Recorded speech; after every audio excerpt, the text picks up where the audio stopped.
Hello, Tim from Fair Play Now on the 24th of April 2023. Second video from me today because I've got a few more bits and pieces to say today.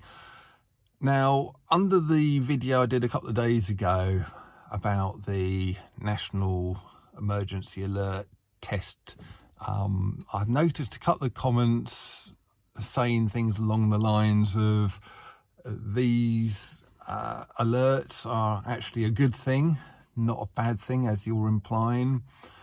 So they're obviously put there by people who are a lot more trusting of the government than I am. If you're like that, you think along those lines, I'm just going to give you a quote, and I think I've got this more or less right.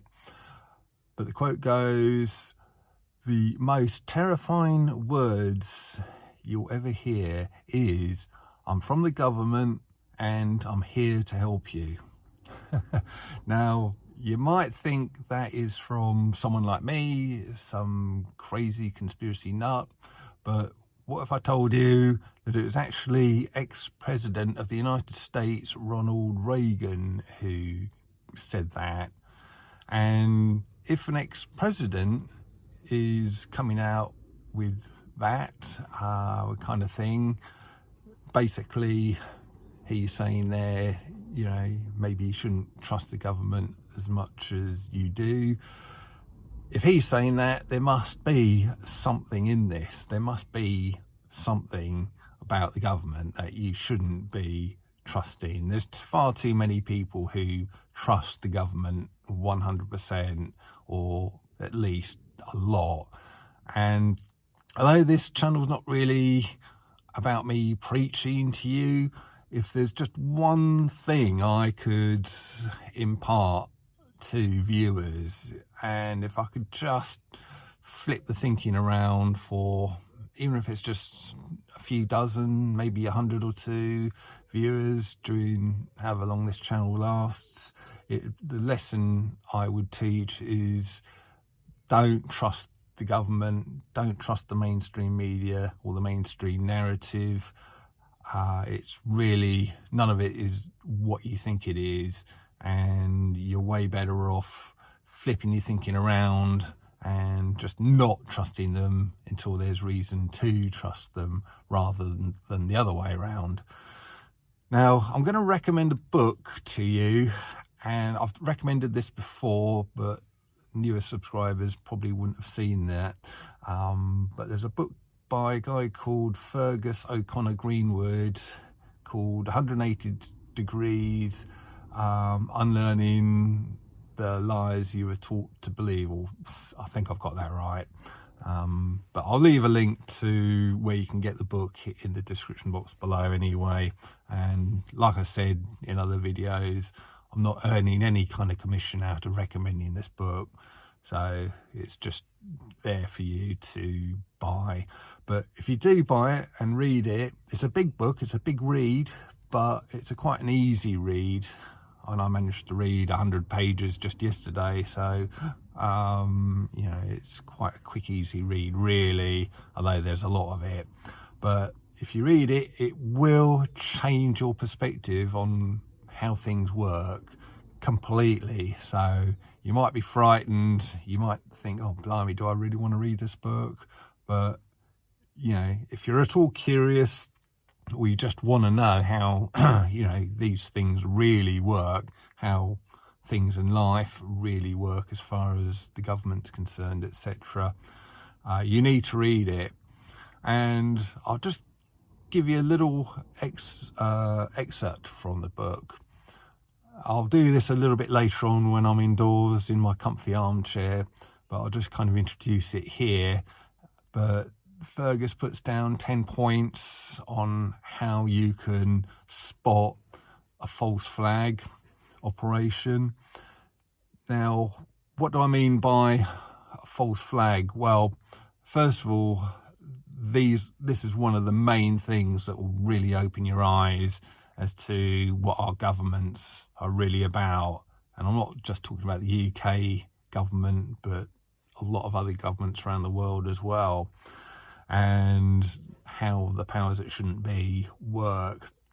But what is a false flag?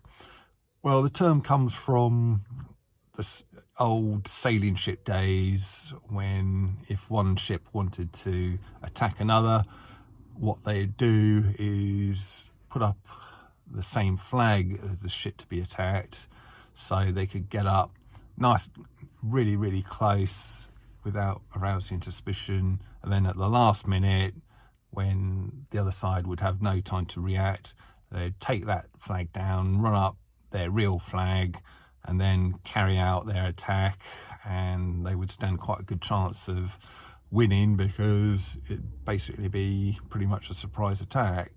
So that's where the term comes from. It's taken on a new meaning, certainly in the 20th century and 21st centuries. What it refers to now is an event which you might think is a real event, but in actual fact is being carried out not by the people you're told it was done by, but by other people. Yeah, maybe your own government was behind it instead of the people you were being told were behind it. So these people could be like a terrorist organisation, or it could be another country, and they're saying, well, look, you know, this attack, say, whatever kind of attack it might be, was carried out by this other country or by this terrorist organisation. Therefore, we're going to take action against these sort of people. And the whole reasoning behind it is so that they can then either go to war with that other country or take measures to basically restrict your freedoms by saying stuff like, well, you know, these terrorists are such a big threat, we need to basically make sure everybody has ID cards so that we can identify the terrorists when they spring up.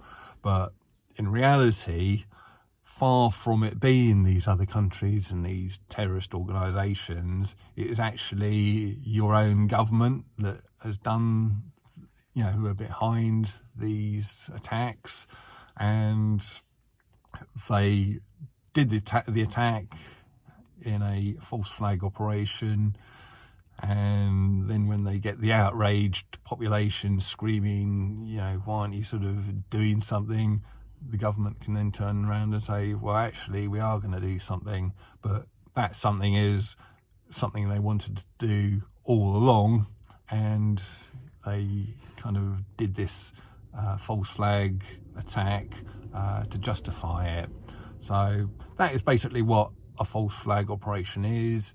And you might be thinking, that's just the realms of fantasy, crazy conspiracy, and only sort of a nutcase would believe that kind of thing ever happens. But if you read this book, and when you read it, you'll see how credible it is, how so many people, you know, high up people, very expert, learned people, sort of think that many of these incidents are false flag incidents, and your mind will be blown, I promise you, and your perspective on this kind of thing will be totally changed.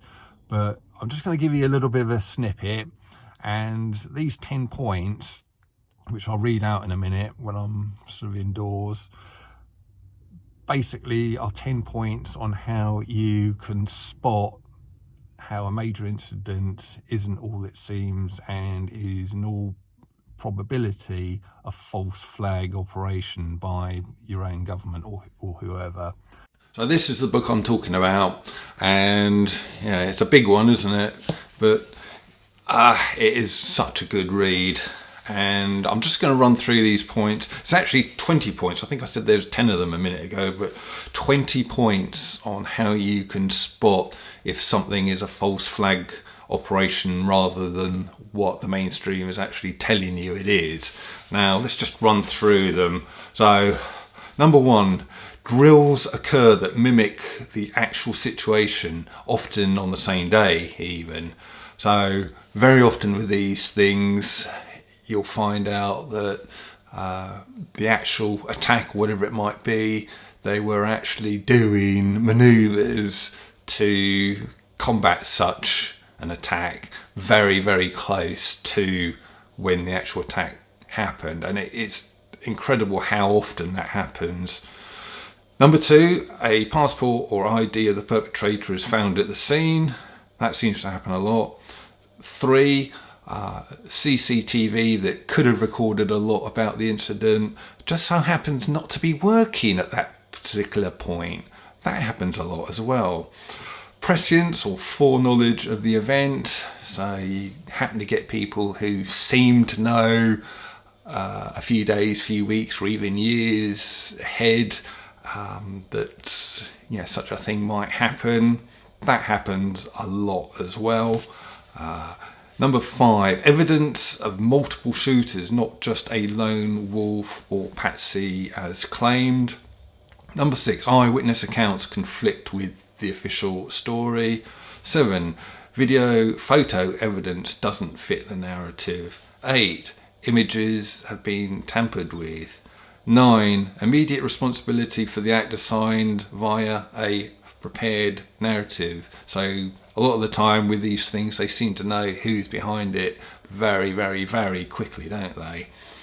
Number 10, standard protocols are not followed. 11, perpetrators links with the intelligence services. 12, key witness commits suicide in quote marks. 13, inadvertent admission of responsibility by a third party, slip of the tongue phrase. That seems to happen a lot as well. 14, physical evidence hidden, removed and or disposed of with undue haste. 15, obvious symbology, numerology used. So a lot of the time when these things happen, just so happens to be on dates with high significance, regarding numerology and that kind of thing. Even if you think numerology is a load of rubbish, believe me, the powers that shouldn't be take it very seriously. So that's got to tell you something. 16, shout of allegiance in public by the so-called perpetrator, that is. 17, use of crisis actors, also known as controlled witnesses. 18, a building or company involved was recently sold or purchased. 19, insurance policies are changed. And number 20, call for removal of freedoms / civil liberties in the aftermath. So if just one or two, not necessarily all of those, but just if one or two of those seem to be cropping up in the mainstream narrative after an attack, it is highly probable that all is not as it seems in as far as the mainstream narrative is concerned, and that there is more behind it. And often what is behind it is far from a foreign country or some kind of other evil organisation is behind the attacks. It's actually your own government or people linked to your own government who are behind the attacks. And the whole reason for the attack is to remove your freedoms, remove civil liberties, or perhaps as an excuse to go to a war with a country they want to go to war with. So that is what a false flag is. They do happen. And if you look at these things, you'll see that so many incidents are really false flags. And I hope you keep a note of those 20 points. Just keep them somewhere safe. And then next time some sort of horrible incident happens and the powers that shouldn't be, the mainstream narrative, the government, are saying, we need to go to war with this country. We need to crack down on these evil entities by removing freedoms. just keep an eye on what they're saying, and if any of those 20 points that I've just talked about from this book crop up, you'll know, not just think, but you'll know that all is not as it seems. Anyway, I'll leave a link to this book where you can get it in the description box below, and let you go and do that if you want to, and I'll be back soon. Tim from Fair Play Now, thanks for watching.